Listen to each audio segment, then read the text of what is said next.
દીકરીને લઈને આવ્યા, 22 વર્ષની દીકરી. મને કે બાપુ આના માથા ઉપર હાથ મૂકો, એને આશીર્વાદ આપો કે ભક્તિ કરે. મેં કહ્યું કેમ એને ભક્તિ કરવાની? કે 6 મહિનાથી વિધવા થઈ છે. તો કીધું એક કામ કરો, પહેલા તમારું માથું લાવો, તમને હાથ મૂકું, પછી એને હાથ મૂકું. મને કે હા, મને આશીર્વાદ આપો.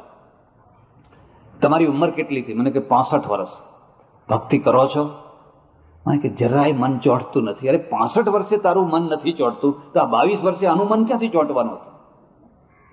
જો 65 વર્ષે તારું મન નથી ચોંટતું, પણ ત્યારે કે શું કરવું? તમે હું કહું રસ્તો બતાવો. મને કે બતાવો. તમારા સમાજમાં, તમારા ગોળમાં, તમારા વર્તુળમાં કોઈ વિધુર પુરુષ હોય, એ વિધુરની સાથે આને પરણાવી દો. 6 મહિના 12 મહિના પછી એને પરણાવી દો. બેસાડી.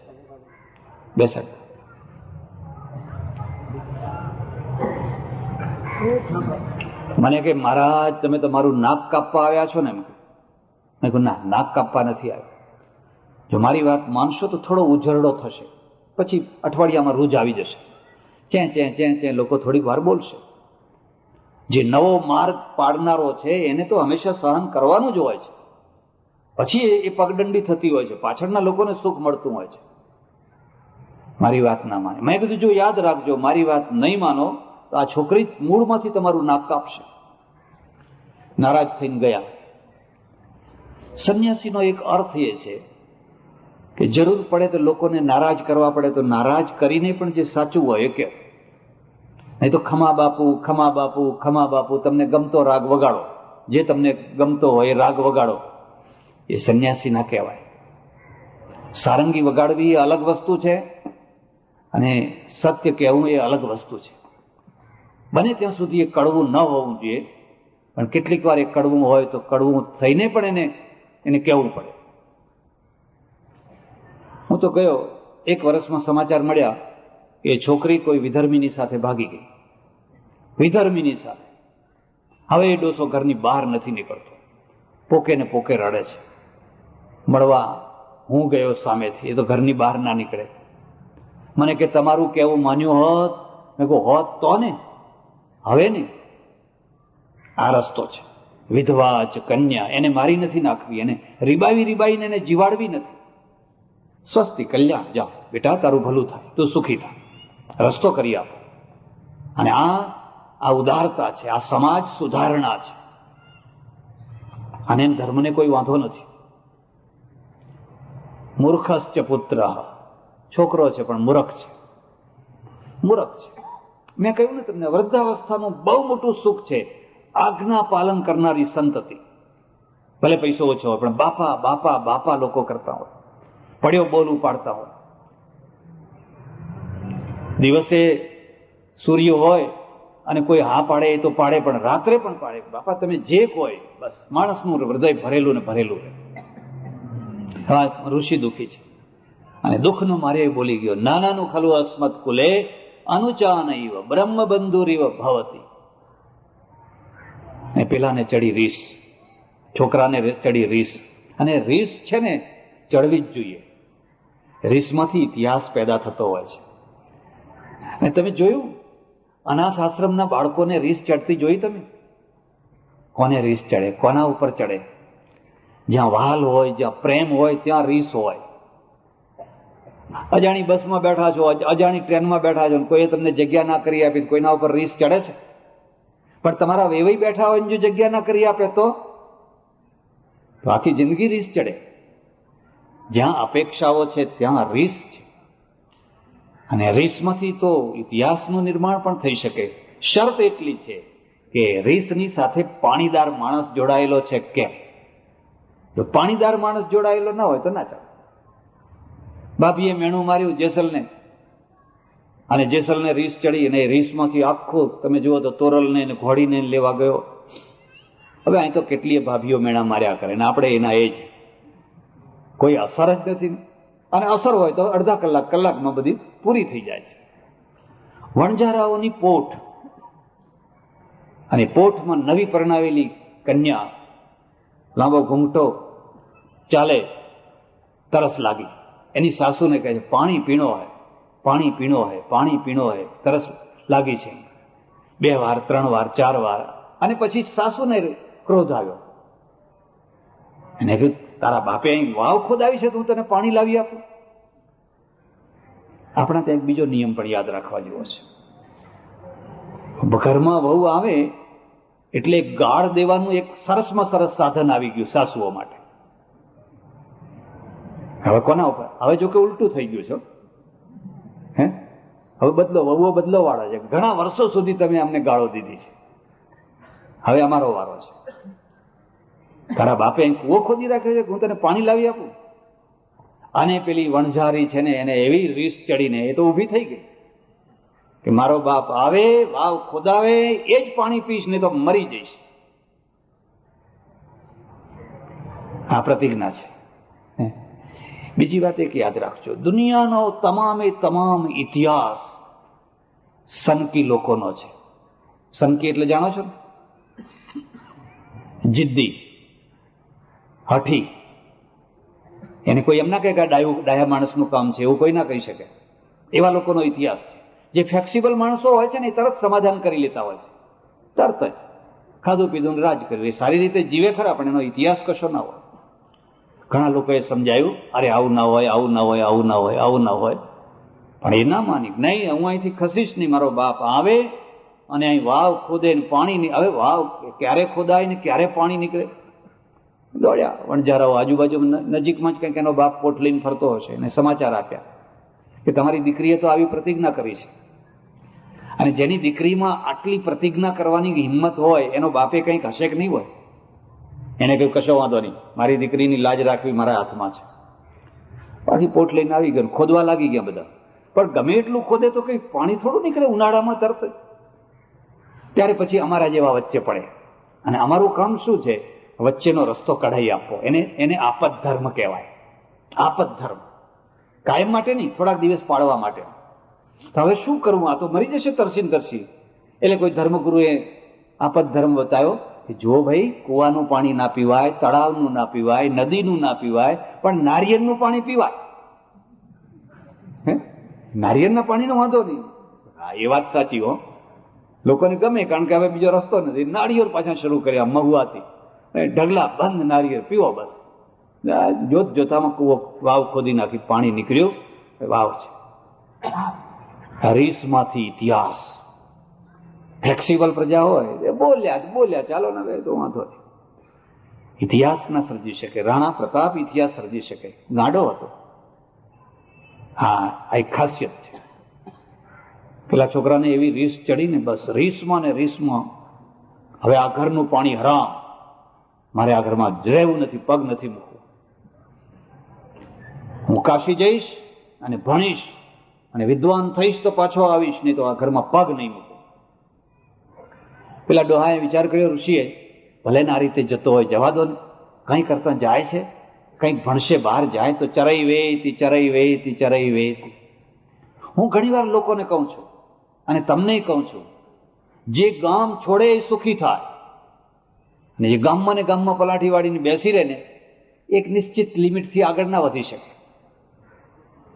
અહીં તમારે કાઠિયાવાડના પટેલો સુરત ને નવસારી પહોંચ્યા, હીરાના વેપારમાં ઝંપલાવ્યું. આજે તો કરોડાધિપતિ બધા થઈ ગયા. અને કાઠિયાવાડમાં રહ્યા હોત ને બળદના ડચકારા કરતા હોત, આજે ક્યાં હોત?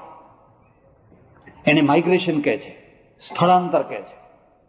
એ માઇગ્રેટ થાય પ્રજા. ચરઈ વેતી ચરઈ વેતી ચરઈ વેતી. ખસો. જ્યાં તમારો ઉદય નથી થતો તો બીજી જગ્યાએ જઈને ઉદય કરો. એકને એક જગ્યાએ બેસી ના રહો. એમ એકને એક ધંધાને પકડી ના રાખો. આ ધંધો નથી ઠીક લાગતો, બીજો કરો, બીજો નહીં તો ત્રીજો કરો. કોઈ ધંધો તમને સૂટ થઈ જશે. ફ્રીક્વન્સી છે, એવી ફ્રીક્વન્સી છે કે કોઈ તમને સૂટ થઈ જશે. નીકળી પડ્યા. તમે કોઈ રીસે ચડેલા માણસને ચાલતા જોયો છે? કદી ધીમો ધીમો ના ચાલે. એ તો ઝફડા બંધ જતો હોય. આમાં મલકતા તો ક્યારે કોઈનું મામેરું ભરાયું હોય એવું હોય તો લોકો આમ પાનના બીડા ખાતા હોય ને ધીરે ધીરે ધીરે ધીરે જતા હોય. પણ જ્યાં રીસ ચડીને પગમાં જોર આવે, એક ઉર્જા છે, એક શક્તિ છે, આખા શરીરમાં ધોમ ધોમ ધોમ ધોમ વ્યાપી જાય. અને પછી તો આમ ઝડપથી ઘરમાંથી નીકળી જાય, આમ થાય તેમ થાય. અને ક્રોધ છે ને, એ ક્રોધવાળો માણસ કદી ધીમું ધીમું બોલી શક્યો છે? આખો મોહલ્લો ગજવે. આપણે કંઈક ધીમું બોલો ને, ધીમું બોલો ને, પણ ધીમું બોલાય જ નહીં. કારણ કે રીસના સમયમાં, ક્રોધના સમયમાં, આવેગોના સમયમાં તમારા અંદરથી ઉર્જા ફૂટવા લાગે છે.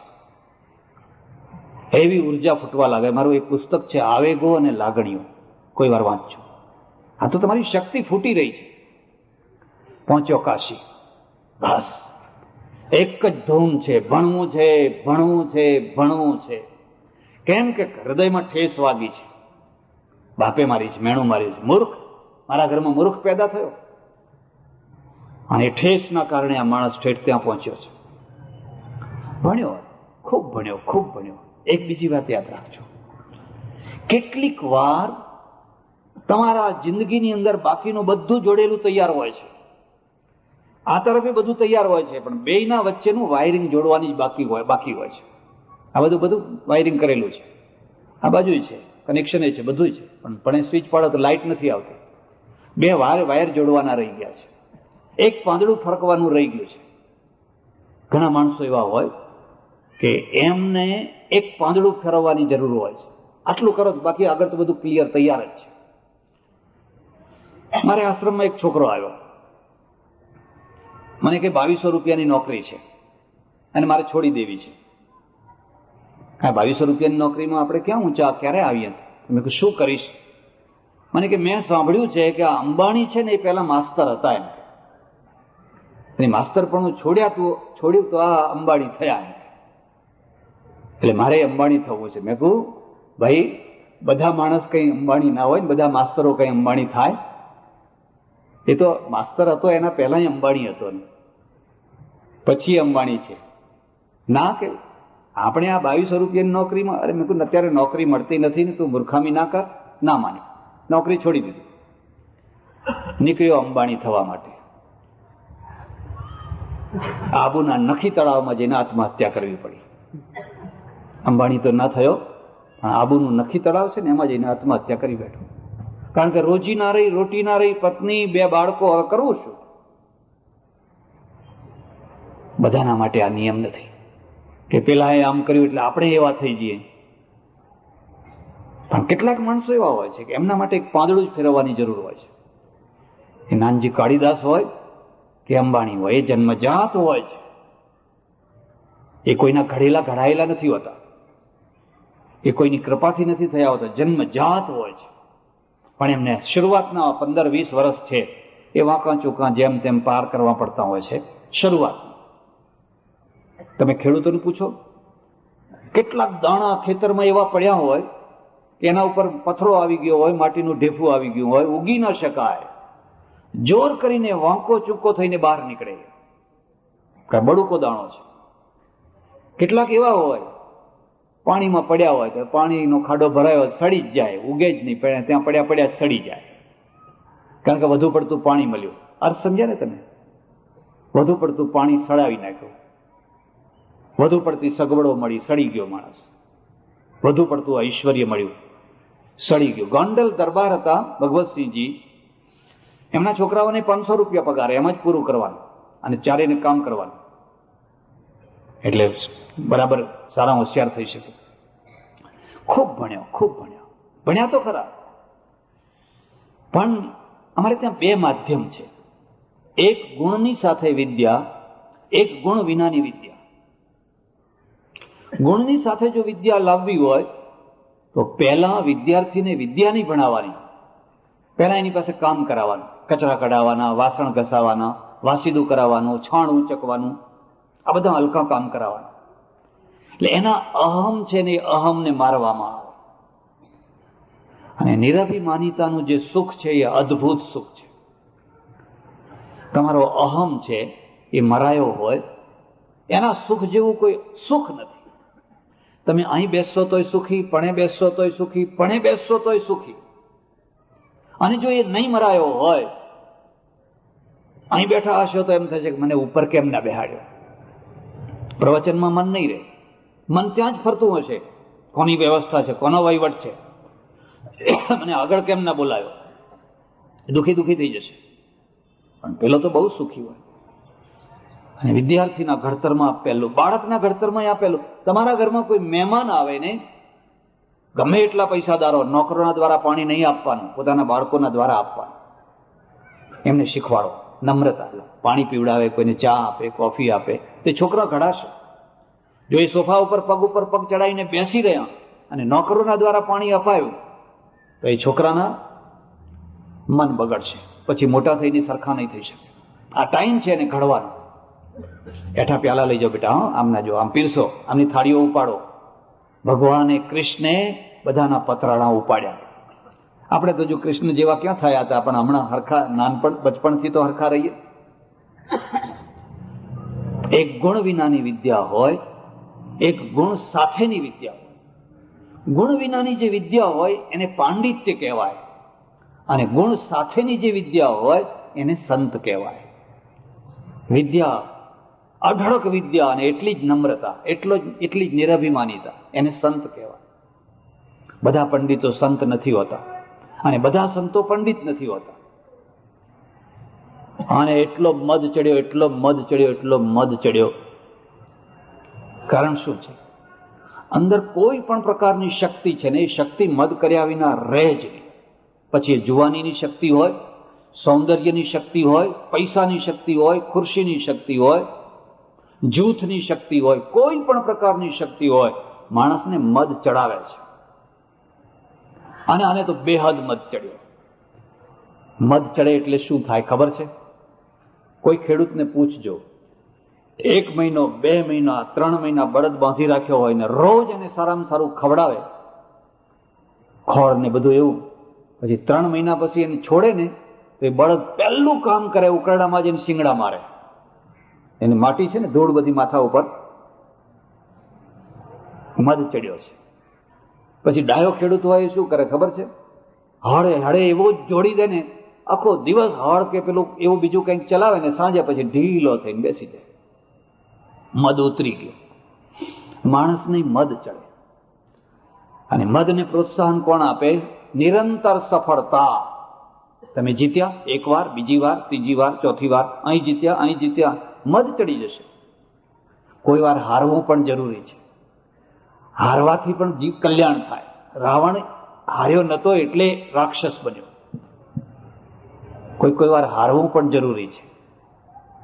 આ પંડિતોના સાથે શાસ્ત્રાર્થ કરે, વિજય મેળવે અને અપમાનિત કરે. 1, 2, 3 ડંકો વગાડી દીધો, ચારે તરફ ડંકો વગાડી દીધો. એક બીજી વાત યાદ રાખજો, જ્યાં તમારામાં કોઈ પ્રકારની શક્તિનો ઉદય થયો નહીં, કે થોડાક લોકો ખુશામત કરનારા તમારી ચારે તરફ વીંટળાવાના જ, ગોળ મૂકો એટલે માખીઓ આવે ને. હા, શક્તિ હોવી જોઈએ. અને જ્યાં તમારી શક્તિ ખતમ થઈ નહીં, એ માખીઓ ખસી નહીં, ખલાસ ઉડી જવાની, પછી બીજે જ્યાં ગોળ પડ્યો હોય ત્યાં. અને આ ખુશામત કરનારા જે માણસો છે ને, એ આ ચડતા માણસને બગાડતા હોય છે. એક બીજી વાત, પડતા માણસને બહુ સાચવવાની જરૂર નથી. એ તો પછડાટ એ જ મોટો ગુરુ છે. એ પોતે જ સમજશે પડ્યો હો, પણ ચડતા માણસને સાચવવાની જરૂર છે. કારણ કે ચડતા માણસને તો એમ જ છે કે હું ચડી રહ્યો છું. અને આજુબાજુના લોકો જય જયકાર કરી રહ્યા છે, વાહ વાહ, 1 પગથિયા ઓર ચડો. નહીં, આજકાલ શું બોલે છે?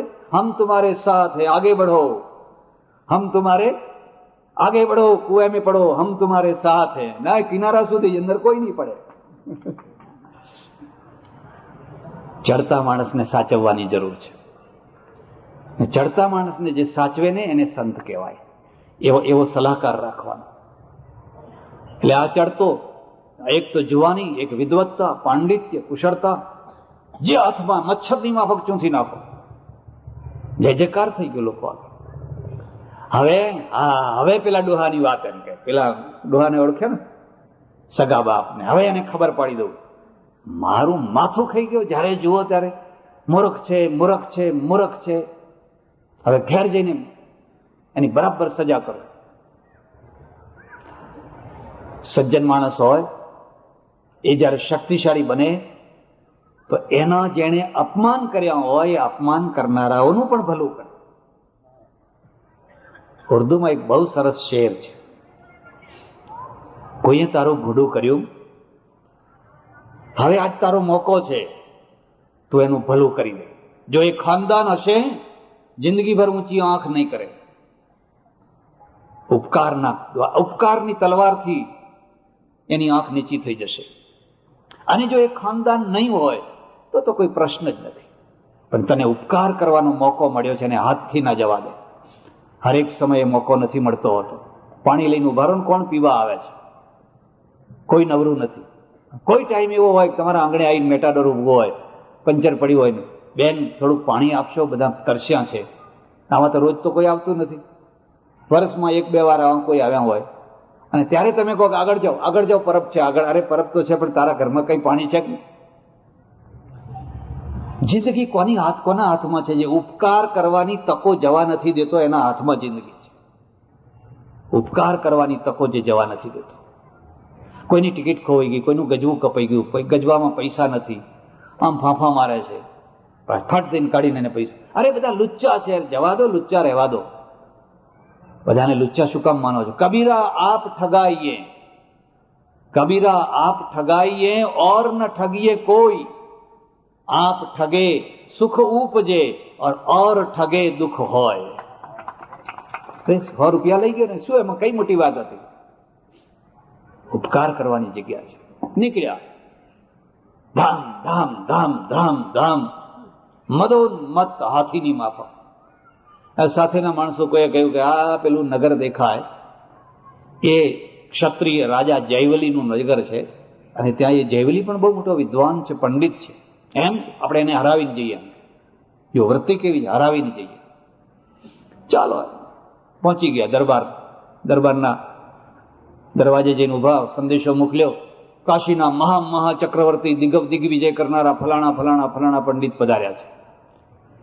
રાજા છે સિંહાસન ઉપરથી ઉભો થયો અને સામે દોડ્યો, પગમાં પડ્યો, પ્રાર્થના કરી, આવો આવો આવો બાપુ, અમારા જેવા સંસારી માણસો, પાપી માણસો, અમારે ત્યાં કેટલા જાતના રોજ પાપ થયા કરતા હોય, એમના આંગણે તમે પધાર્યા, તમારી બહુ મોટી કૃપા, અમારા ઘર પવિત્ર કર્યા. પેલો આમ અક્કડ છે. ભગવદ્ ગીતામાં એક બહુ સરસ વાત લખેલી છે, સ્થિત પ્રજ્ઞસ્ય કા ભાષા. જેની પ્રજ્ઞા સ્થિર થઈ હોય, જે ત્રાજવું છે એનો ધડો બરાબર થયો હોય, ને ધડાવાળા ત્રાજવામાં જોખો તો કોઈ દિવસ સાચું જોખાય? પહેલા ત્રાજવું ધડા વિનાનું થવું જોઈએ. એ ધડા વિનાનું ત્રાજવું જેટલું પ્રામાણિક છે એટલું જ સ્થિત પ્રજ્ઞ પ્રામાણિક છે. એક સંપ્રદાયમાં કે આમાં કે તેમાં કે રાગ કે દ્વેષ કે મોહવાળો ધડાવાળો માણસ હોય, પ્રામાણિક ના હોય. એ તો એનું ખેંચે રાખવાનું. એની ભાષા કેવી હોય, એની વાણી કેવી હોય, બહુ નમ્રતા, બહુ બેલેન્સ હોય. આ તો મહારાજ કેમ પધાર્યા, આપ કેમ પધાર્યા? શાસ્ત્રાર્થ કરવા. હું દિગ્વિજયી પંડિત છું, આજ સુધી મને કોઈ જીતી શક્યો નથી, અને મારી ઈચ્છા છે કે મારે તને શાસ્ત્રાર્થની ચેલેન્જ આપવી. પેલો જયવલી શું કહે છે? અરે મહારાજ, તમે ક્યાં ને હું ક્યાં? હું તો સામાન્ય સંસારી માણસ, રાજા, નાનું રાજ છે, રાજ કરું છું. તમારી સાથે મારો શાસ્ત્રાર્થ ના હોય. ના, પણ મારી ઈચ્છા છે. તો ભલે, જો આપની ઈચ્છા હોય તો હું આપને એક પ્રશ્ન પૂછું? પૂછ, જે પૂછવું હોય પૂછ. અને જયવલીએ એક પ્રશ્ન પૂછ્યો, બહુ સરસ પ્રશ્ન, એટલો સરસ પ્રશ્ન છે. એણે એમ પૂછ્યું, પંચમ્યામ આહુતા વાપઃ કથમ પુરુષ વચસો ભવંતી ઇતિ જાનાસી. 5મી આહુતિમાં હોમાયેલું પાણીનું ટીપું, બિંદુ, પુરુષનો આકાર કેવી રીતે ધારણ કરે છે તમે જાણો છો? પહેલી આહુતિ કઈ, બીજી કઈ, ત્રીજી કઈ, ચોથી કઈ? પંચમ્યામ આહુતા વાપ, 5મી કઈ? એ આહુતિમાં એક નાનું સરખું ટીપું આખા પુરુષનો આકાર ધારણ કરી લે છે. એ તમે જાણો છો? ઢીલા થઈ ગયા. આ તો કોર્સ 12મું આવી ગયું. આ તો કોર્સમાં હતું જ ને. આ તો ગર્વ કિયો સોઈ નર હાર્યો સિયા રામ જીસુ. એક બીજી વાત યાદ રાખજો, નમ્ર માણસ કદી બે આબરૂ નથી થતો, અભિમાની જ બે આબરૂ થાય છે. જેના અંદર સહજ નમ્રતા હોય છે એને ભાગ્યે જ ફજેતી એની થતી હોય છે. અને અભિમાની હોય ને, સ્વયંવર હતો સીતાજીનો, બધા કે અમે તોડશું, અમે તોડશું, અમે તોડશું. ગયા બધા, શું તોડ્યું? બધા ઢીલા થઈને પાછા આવ્યા. અને જે ખરો તોડનારો હતો એ ચૂપચાપ શાંતિથી ઉભો હતો. જયારે વિશ્વામિત્રે કહ્યું ઉઠાવું રામ ભંજવું ભવચાપા, ત્યારે જ રામ ઉભા થયા અને ધનુષ તોડ્યું. કશું જ નહીં, કઈ જ નહીં, શાંતિથી પાછા આવી ગયા. આવીને બેસી ગયા પોતાની જગ્યાએ, નમસ્કાર કરી. બેસ ભાઈ, બેસી જા, બેસી. એટલે નમ્રતા કદી ફજેતી નથી લાવતી. તમે એટલા માટે નમ્ર ના બનો કે તમે સારા બનો, પણ એટલા માટે તમે ફજેતીથી બચી જાઓ. ભાઈ મારાથી થશે તો કરીશ, ભગવાનની કૃપા હોય તો, વડીલોના પુણ્ય હોય, તમારા જેવાની દયા હોય તો આટલું કંઈક કરીએ. તો એવો માણસ કામ પાર પાડી શકે. હું કરું, હું કરી આપું, ફસડી પડવાની. બોલો જવાબ આપશો? એ નહીં, નથી આવડતો, મૂંઝાઈ ગયા, એવું બોલ્યા ને, નથી આવડતો. રાજાએ વિચાર કર્યો કે આને જવાબ નથી આવડતો. એક બીજી વાત છે, કોઈની ખાનદાનીનું માપ કાઢવું હોય તો પૈસાથી ના કાઢશો. ઘણીવાર કુબેરના ઢગલા ઉપર કોઈ શૈતાન બેઠો હોય, ઢગલો કુબેરનો હોય ને ઉપર બેઠો હોય શૈતાન, ખરાબમાં ખરાબ માણસ બેઠો હોય. પૈસા જોઈને દીકરી ના આપશો. એના કરતા કસાઈ ખાને આપવી હોય તો આપી દેજો, એક દિવસમાં નિકાલ થઈ જાય. આની પાસે પૈસો છે પણ ખાનદાની નથી. અને ઘણા લોકો એવા હોય, પૈસો ઓછો હોય પણ ખાનદાની મોટી હોય. ખાનદાનીનું માપ કાઢવું હોય તો તમારા સંબંધો જ્યારે બગડે, દુશ્મન બનો, વિરોધી બનો, એ વખતે તમારી સાથે કેટલો સારો વ્યવહાર રાખે છે એના આધારે એની ખાનદાની કાઢી શકાય. તમે સારા હતા ને સારા રહ્યા એમાં તો કઈ મોટી વાત હતી? મેં તમને ચા પીવડાવ્યો, તમે મને ચા પીવડાવ્યો, એમાં કઈ મોટી વાત હતી? પણ કાલે મારા ને તમારા સંબંધો બગડ્યા. અને આ તમે લખી રાખજો, સંબંધો ગમે એટલા મજબૂત હોય તો પણ ક્યારે બગડે એનો કોઈ ભરોસો ના કરશો. અને જેટલા ક્લોઝ સંબંધો હોય એટલા જ જોરથી બગડતા હોય છે. પણ બગડ્યા પછી એની ખાનદાની દેખાતી હોય છે. બગડ્યા પછી હું એનું ભોળું નહીં કરું. ભલે બોલશું નહીં, ચાલશું નહીં, પેઢી જુદી થઈ જશે, ભાગ જુદા થઈ જશે, વહેંચી લેશે બધું, પણ હલકી કક્ષાએ માણસ ના જાય તો એ ખાનદાન માણસ છે. અને પહેલા સાથે એક ભાણામાં બેસીને જમે અને પછી એકબીજાના ખૂન કરવા પાછળ ષડયંત્રો કરે, એ ખાનદાન માણસ ના કહેવાય. જયવલીએ જોયું કે આ માણસ છે એને જવાબ નથી આવડતો, અને આટલા બધા પંડિતોની વચ્ચે એને ઝાંખો ના પાડવો જોઈએ. જેની બાંધી મુઠ્ઠી રાખવી હોય તો તમે પણ બીજાની બાંધી મુઠ્ઠી રાખો. તમે બીજાની ઉઘાડી કરશો તો તમારી ઉઘાડી થશે. મારે એની મુઠ્ઠી ઉઘાડી, એની આબરૂ રાખવી જોઈએ. એટલે એને શું કર્યું ખબર છે? જયવલીએ કહ્યું કે મહારાજ બીજો પ્રશ્ન પૂછું?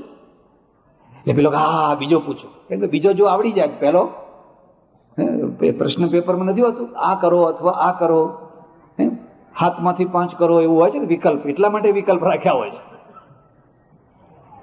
પેલાને જરા જોર આવી ગયું, હા હા પૂછો પૂછો, બીજો પૂછો. એટલે એને તરત જ બીજો પ્રશ્ન પૂછ્યો. પેલું જે સૂર્ય માર્ગ છે, અર્ચી માર્ગ છે, એનું જંકશન ક્યાંથી થાય છે એ તમે જાણો છો? અહીંથી બધા આમ ઉપર જાય જીવાત્માઓ, પછી એક જંકશન આવે છે, ત્યાંથી આમ થોડાક જાય, થોડાક આમ જાય. એ જંકશનને તમે જાણો છો? આ એક કોર્સ 12મું આવી ગયું, ફરી પાછો ઢીલો થઈ ગયો. આ તો ખબર જ નથી, આ બધું ક્યાંથી આજ પૂછે છે. આવું તો કોઈ આજ સુધી પૂછ્યું નહીં. જયવલી ખાનદાન છે, એને જોયું હજુ આને પ્રશ્નનો જવાબ નથી. ચાલો ત્રીજો પ્રશ્ન પૂછ્યું તો કે હા પૂછો. કથમ અસૌ લોકો ન સંપૂર્યતે. પેલો ઉપર જે લોક છે સ્વર્ગનું, જ્યારે જુઓ ત્યારે સીટો ખાલી ખાલી, સીટો ખાલી ખાલી. અને એની બાજુમાં જે પેલો નરક લોક છે એમાં દર મહિને એક્સટેન્શન કરવું પડે છે, દર મહિને જગ્યા વધારવી પડે છે, કારણ કે એટલા બધા લોકો આવી રહ્યા છે એને સમાવવા ક્યાં. અને આ જગ્યા જુઓ તો જ્યારે ખાલી ને ખાલી, તો એ કેમ ખાલી રહે છે ને પેલું કેમ ઉભરાઈ જાય છે એનું કારણ તમે જાણો છો? જવાબ ના આવે. ચાલો ત્યારે ચોથો પ્રશ્ન પૂછી દઉં. અને આ ફાંફા મારે છે, કદાચ ચોથો આવડી જાય. હા ચોથો પૂછો. ચોથો પ્રશ્ન પૂછે છે, જે લોકો ઘરમાં રહે, સંસારમાં રહે, નોકરી કરે, ધંધો કરે, વેપાર કરે, પત્ની હોય, બાળકો હોય, વેવૈયો હોય, બધા સંબંધો હોય, અને છતાં ઘરમાં રહીને પણ આત્માનું કલ્યાણ થાય એવો રસ્તો તમે જાણો છો? હા, એ નથી આવડતો. ત્યારે હવે છેલ્લો પાંચમો પૂછી દો.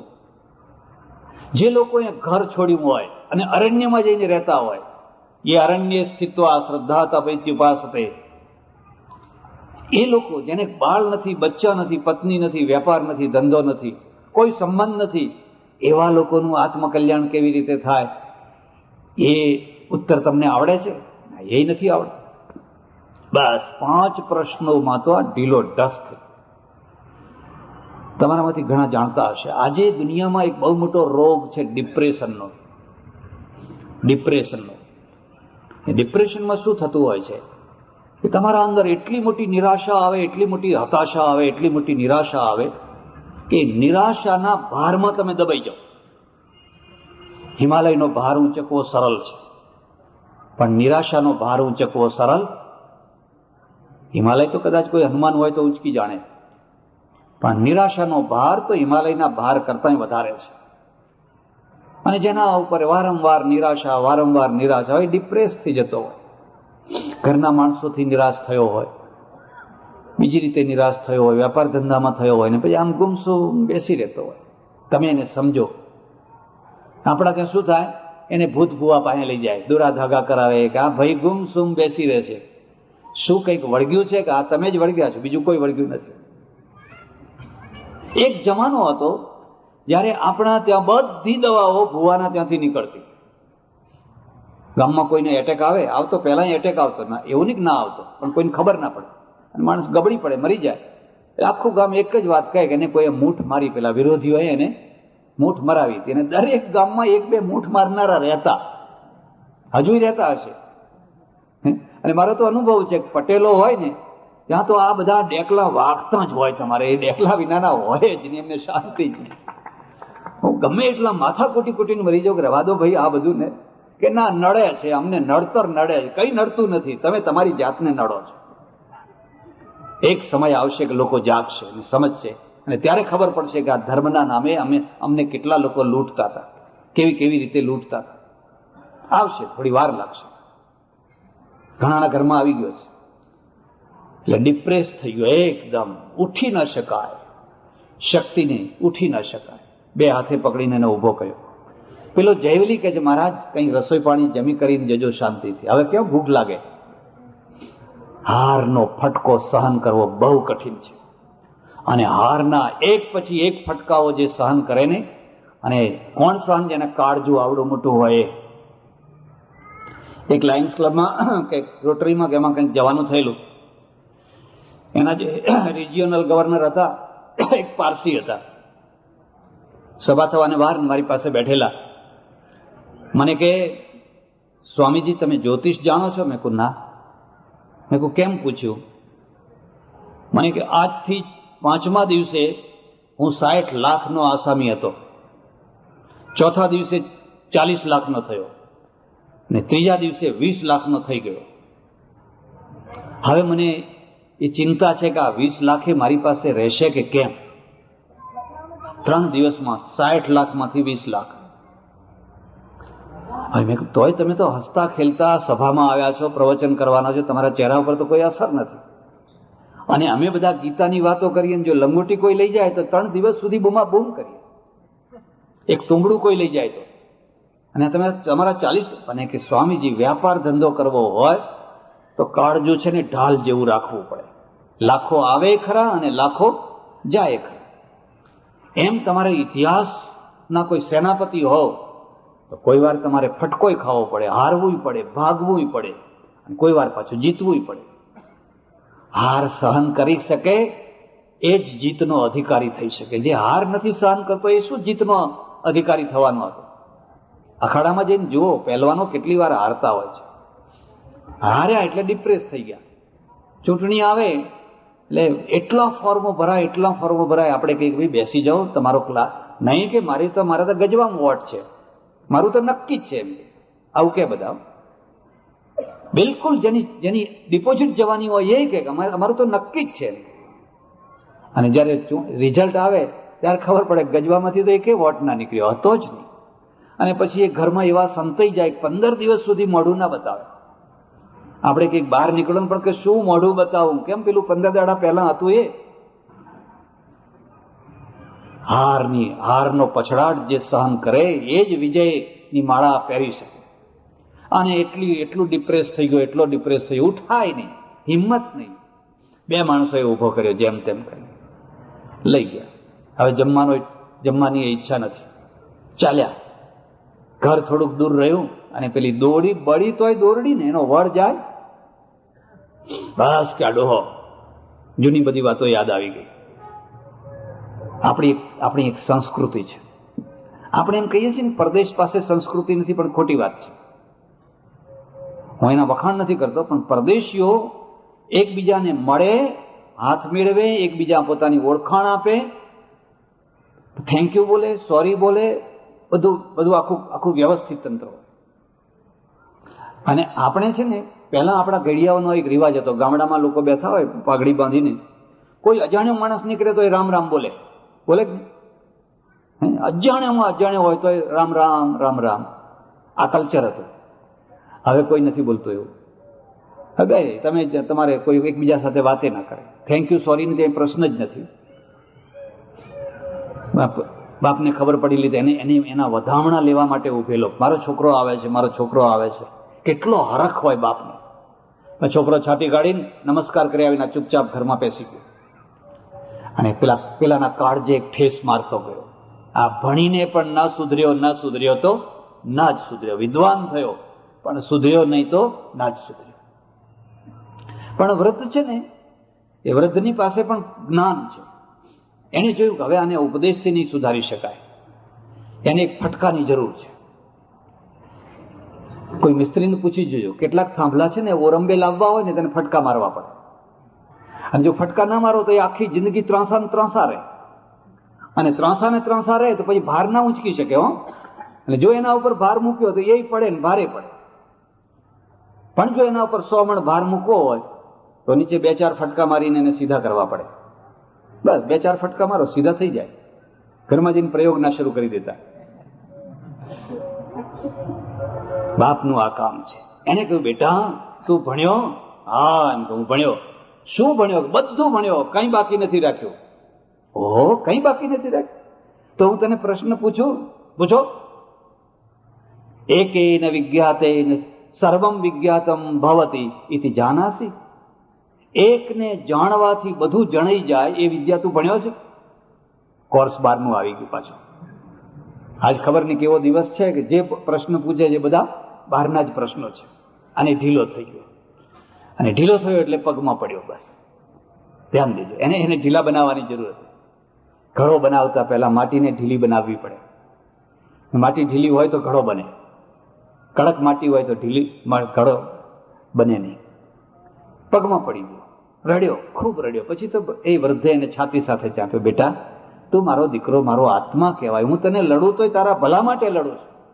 તું દ્વેષ બુદ્ધિ કેમ રાખે છે, ડંખ વૃત્તિ કેમ રાખે છે? અને પછી કહ્યું, મને તો આજે આ 5 પ્રશ્નો પૂછ્યા, એકેનો જવાબ આવડ્યો નહીં. એકેનો જવાબ ના આવડ્યો. તો વૃદ્ધ કહે છે કે હું નથી જાણતો. હું ઋષિ છું પણ મને આ પ્રશ્નોના જવાબ નથી આવડતા. ચાલો આપણે 2 ત્યાં જઈને પ્રશ્નોના જવાબ શીખી લાવીએ. એક બીજી વાત યાદ રાખજો, ઉપનિષદ કાળમાં સમર્થમાં સમર્થ ઋષિઓ છે, પણ એનું સામર્થ્ય, પહેલું સામર્થ્ય એ છે પોતાની અલ્પતાનો સ્વીકાર કરે છે. આ મને નથી આવડતું. આ ઋષિ યુગ છે. પછી ગુરુ યુગ આવ્યો. અને ગુરુ યુગનું દૂષણ શું આવ્યું કે પામર ગુરુ પણ પોતાને પૂર્ણ માની લે છે, પૂર્ણ મનાવી લે છે. એમના કંઈક મને નથી આવડતું એવું કહેવાતું હશે. આ બંનેમાં આટલો ફરક છે. પેલો ઋષિ કહે છે હું નથી જાણતો. ત્યારે આ બાજુ ગુરુ યુગ આવ્યો ને, ગુરુને તો બધું જ હોય. અને ના જવાબ આવડે તો શેષમ ક્રોધે ન પૂરે, પ્રશ્ન પૂછનારના ઉપર જ ક્રોધ કરી દેવાનો. હટ તું કોણ, એમ કરીને કાઢી મૂકવાનો. વિદ્યા મરી ગઈ. આ રીતે વિદ્યા મરી ગઈ. અલ્પ વિરામથી વિદ્યા વધતી હોય છે અને પૂર્ણ વિરામથી મરી જતી હોય છે. વિદ્યાના ઉપર પૂર્ણ વિરામ હોય જ નહીં, અલ્પ વિરામ જ હોય. બંને પહોંચ્યા. જયવલીએ આવો આવો આવો, પધારો પધારો પધારો, સ્વાગત કર્યું. બોલો શું ઈચ્છા છે? દક્ષિણા લેવી છે, માગો આ વિદ્યા. જેવી કે ના આપું, આ તો ક્ષત્રિયોની વિદ્યા છે, રાજવિદ્યા. જેની પાસે આ વિદ્યા હશે એ દુનિયા ઉપર રાજ્ય કરશે. તમે બ્રાહ્મણો છો ને તમને આ વિદ્યા ના આપા. પણ ઋષિ છે ને હઠે પડે, મારે તો આ જ વિદ્યા જોઈએ, મારે બીજી કઈ વિદ્યા ના જોઈએ. તમને કોઈને રસ પડ્યો હોય અને જિજ્ઞાસા વૃત્તિ જાગી હોય તો આખી આખ્યાયિકા તમે ઉપનિષદમાં જોઈ લેજો. હું તેનું બધું વર્ણન નહીં કરી શકું. એક એક પ્રશ્નના એટલા સુંદર જવાબ આપેલા છે.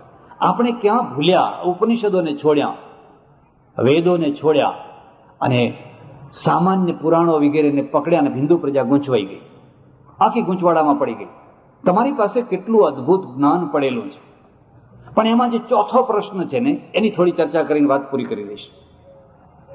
ચોથો પ્રશ્ન છે, ઘરમાં રહીને સંસારી થઈને વ્યાપાર, ઉદ્યોગ, ધંધો બધું કરતા કરતા પત્ની, બાળકો, કલ્યાણ, આત્માનું કલ્યાણ થાય એવો કોઈ રસ્તો છે? ને પેલો જેવલી કહે છે, હા, યે ગેહે સ્થિત્વા ઇષ્ટાપૂર્ત દત્ત મિત્યુપાસતે.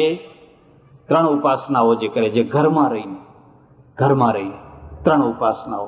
પહેલી ઉપાસનાનું નામ છે ઈષ્ટ. આપણે હિન્દુઓ ઈષ્ટદેવને માનીએ છીએ. ઈશ્વર એક છે, બે નથી, ત્રણ નથી. ચક્રમાં ના પડો, એક પરમેશ્વર છે. જો આ વાત બરાબર મગજમાં બેઠી હશે તો તમને કોઈ ચક્કરમાં નહીં નાખે. આ ભગવાન મોટો અને આ નાનો અને આ પહેલા થઈ ગયા અને અત્યારે એમની સહી ચાલતી નથી ને અત્યારે આ નવાની ચાલે છે ને. આ તો લોકોને ગુમરાહ કરવાની વાત છે, લોકોને મૂર્ખા બનાવવાની વાત છે. એક પરમેશ્વર છે, પણ લોકોની રુચિ માટે જુદા જુદા એના રૂપ આપ્યા. એ ઈષ્ટદેવ છે. તમારો જે ઈષ્ટદેવ હોય એને એટલી શ્રદ્ધાથી, એટલી મજબૂતાઈથી એને પકડજો તો એ પહેલી ઉપાસના છે. જાગો એટલે એને પ્રાર્થના કરજો, ઘરમાંથી નીકળો એટલે એને પ્રાર્થના કરજો, દીકરીના લગ્ન કરવા જવું હોય તો એને પ્રાર્થના કરજો કે તું નક્કી કરજે, મને ખબર નહીં, મને તો પીળું પીળું બધું સોનું દેખાય, પછી ખબર પડે કે આ પિત્તળ હાથમાં આવ્યું. તમે જોશો કે તમે ખાડામાં પડતા હશો તો તમને બચાવી લેશે, હાથ પકડીને ખેંચી લેશે. ઈષ્ટદેવને નહીં છોડવાનું. જેના મા બાપ મરી ગયા છે એ નિરાધાર નથી. નિરાધાર તો એ છે જેને ઈષ્ટદેવ નથી. જે ઈષ્ટદેવ વિનાનો છે એ અનાથ છે. એના માથા ઉપર ઈષ્ટદેવ છે એ અનાથ નથી. એને તો બહુ મોટું બળ મળ્યું, બહુ એટલી હિંમત મળી, બહુ મોટી શક્તિ મળી. એટલે પહેલી ઉપાસના છે ઈષ્ટ. બીજી ઉપાસના છે આપૂર્ત. આપૂર્ત એટલે શું? કે તમે જે સમાજમાં, જે ગામમાં, જે જગ્યાએ રહો છો ત્યાં જે ખૂટતું હોય એ કરી આપો. એ ગામમાં હાઈસ્કૂલ ખૂટતી હોય તો હાઈસ્કૂલ કરી આપો, લાઇબ્રેરી ખૂટતી હોય તો લાઇબ્રેરી કરી આપો, પાણીની વ્યવસ્થા ના હોય તો પાણીની વ્યવસ્થા કરી આપો. જે કંઈ ખૂટતું હોય, અને ચારે તરફ હંમેશા કંઈ ને કંઈ ખૂટતું જ હોય છે. બે બાંકડા મૂકી આપો, લોકો બેસશે શાંતિથી અને બેસનારને આનંદ આવશે, પણ કંઈક કરી આપો. આ હ્યુમેનિટી છે, આ માનવતા છે. પશ્ચિમના લોકો આપણા ઉપર એક બહુ મોટો આક્ષેપ કરે છે કે ઇન્ડિયન લોકો છે ધર્મ ઘેલા છે, ધર્મ પ્રેમી નહીં. એ વાંદરાને ચણા નાખશે, કીડી છે કીડીના નગરા પૂરશે, માછલીને કંઈક ખવડાવશે, પણ માણસ છે એ પગ ઘસી ઘસીને રોડ ઉપર મરી જશે. ઘસી ઘસીને, અને એને એક મધર ટેરેસા એ કોઈ એને ઉપાડીને લઈ જશે, માણસ પગ ઘસી ઘસીને મરી જશે. અને આપણે એના માટે સરળમાં સરળ ઉપાય ખોડી કાઢ્યો, પૂર્વના કર્મ. આના કર્મ આવા હતા એટલે અહીં પગ ઘસી ઘસીને મર્યો. પેલા કહે છે માનવતા ક્યાં છે? એ તો દંડવત કરી કરીને બદ્રીનારાયણ સુધી જનારા છે, ઉપવાસ કરનારા છે, બધા છે, પણ માનવતા ક્યાં છે? ઉપનિષદ કહે છે ભાઈ આપૂર્ત, જે ખૂટતું હોય એ કરી આપો. ભગવાને તમને બહુ મજબૂત બાવડા આપ્યા છે. તમારો તો ભાર ઊંચકો, પણ બીજા 10નો ઊંચકી શકો, કે કોઈ ડોશીનો, કોઈ ડોસાનો, કોઈ અનાથનો એનો ભાર ઊંચકી શકો એમ છો. આટલા મોટા બાવડા તમને ભગવાને આપ્યા છે. એક માણસ સાંજે 25 રૂપિયા નથી કમાઈ શકતો, અને તમે 2-4 ટેલિફોનોની રિંગ ખખડાવો એટલામાં 25,000 કમાઈ નાખો છો. પેલો આખી જિંદગીમાં 25,000 કમાઈ શકતો નથી. કેટલા મોટા બાવડા તમને ભગવાને આપ્યા છે. કરો, કંઈક સારું કામ કરો, તમારી આજુબાજુમાં કંઈક કરો. આ આપૂર્ત છે. અને દત્ત મિત્યુપાસતે, દત્તનો અર્થ થાય છે વ્યક્તિગત આપો. વ્યક્તિગત, કોઈને ખબર ના પડે, કોઈ વિધવાને અનાજ આપી આવો, કોઈને સાડી આપી આવો, કોઈને સ્કોલરશીપ આપો, કોઈની દીકરી પરણતી હોય ને આખી રાત બિચારા રડ્યા હોય, શું સવારે આબરૂ રહેશે કે કેમ? જઈને ચૂપચાપ એને આપી આવો. મારી દીકરી પરણે અને હું 10 લાખ રૂપિયા ખર્ચું, અને ગરીબની દીકરી પરણે એના માટે 200 રૂપિયા ના કાઢી શકો? 200 રૂપિયામાં એની દીકરી પરણી જાય તો 10 લાખ ખર્ચે પણ 200 રૂપિયા ના, અને 200 આપે તમે ભગવાન થઈ જાઓ.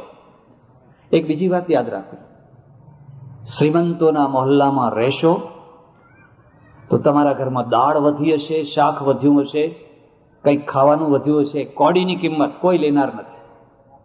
કોને આપશો? કોઈ લેનાર નથી.